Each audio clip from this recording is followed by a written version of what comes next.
Welcome to Resonant. My name is Luis Cantu. I am the founding partner of LPS International Law Firm. We would like to know where you're watching us from, and please let us know your thoughts in the comment section. And don't forget to share, like, and subscribe to our channel for more content.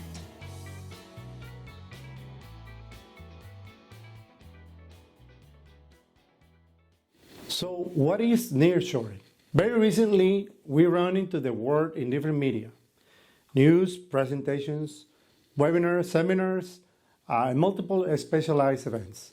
Before starting to talk about the topic, let's recap on past business practices. More than 40 years ago, the strategies of transnational companies were to move their production lines, jobs, and manufacturing, among others, to other countries where they were provided with attractive benefits, such as economic labor, various tax supports, subsidies on energy, water, and other input. Also, longer working hours than those existing and permitted in their places of origin triggered the relocation of many companies to countries such as China, Taiwan, Vietnam, Mexico, Central and South America, among others. Subsequently, the major problems associated with this new relocation practice began.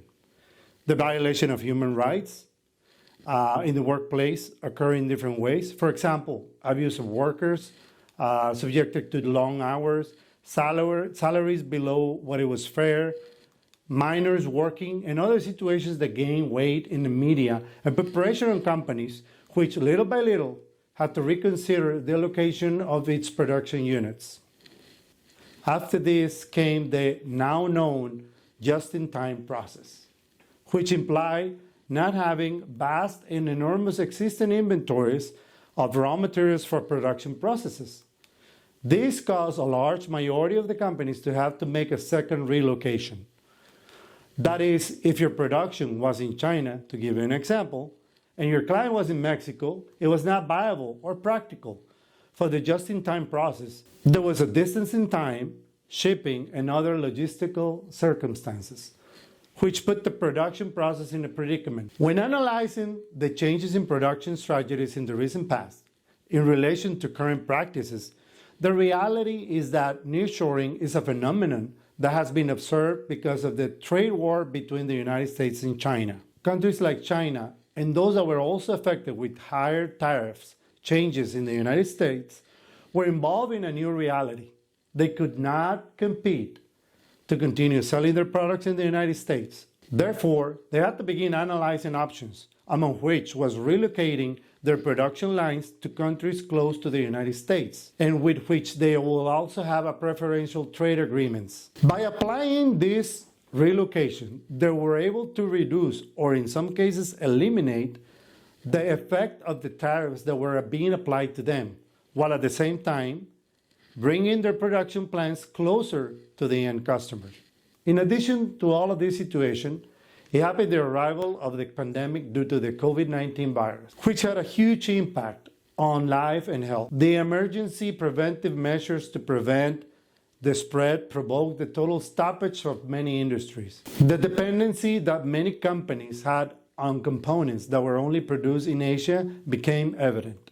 The pandemic exposed how vulnerable they were, not being able to have continuity in the production processes, since they depended on certain components whose production was in the hands of a few, Asia. And thousands of kilometers away, and with the disaster that created the problem of maritime and air transport was affected, was in the hands of a few, Asia.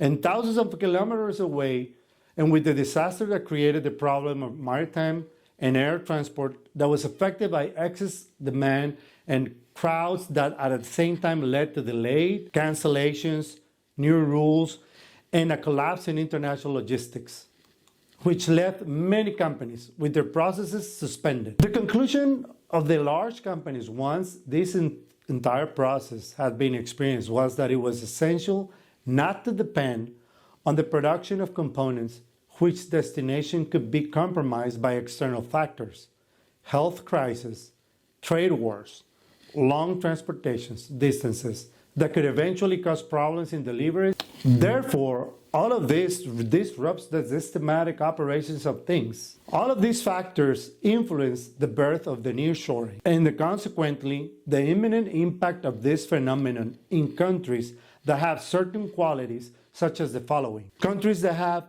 practices and experience in foreign investments will be the most benefited from this phenomenon, which refers to the relocation of companies that will move to these areas to maintain proximity with their end customers, and in addition can find competitive advantages in terms of tariffs by trying to give their products a national content of the country in which they are installed, and thus enter into treaties that some countries have with the United States. Mexico, Canada, Central and South America will benefit from this phenomenon, especially Mexico and Canada. And in this sense, Mexico is positioned even better since it has developed a competitive advantage because of the custom and policy that has existed for decades of having foreign companies with their production units installed in their territory. Another of the great advantages is that in Mexico there is a level of qualified labor, thanks to the experience that we have mentioned and the efforts of the universities in Mexico to raise the educational level.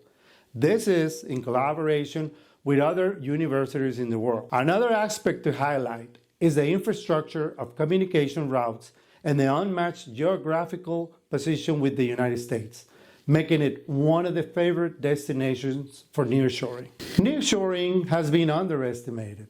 In the coming years, we're going to see an unthinkable growth of companies that will want to establish themselves in the way that we already mentioned. Mexico will need to overcome a deficit of industrial parks and buildings, warehouses, etc., and must find a way to overcome the problem of the energy and the water infrastructure. It is well known that the energy infrastructure does not exist, mainly in the distribution rather than its generation, as well as the serious problem of water shortage.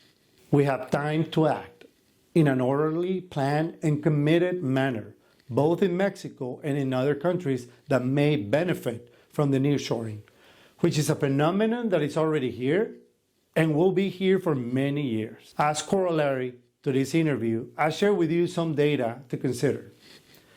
It is estimated that nearshoring could generate more than $50,000 million to Mexico. A factor that benefits Mexico regarding nearshoring is that large assembly plants in the automotive industry are currently installed in Mexico, which in turn have managed to get their suppliers to also install themselves in Mexico. Tesla's recent announcement regarding a large investment in the urban area of Monterrey shows the inertia that we have discussed.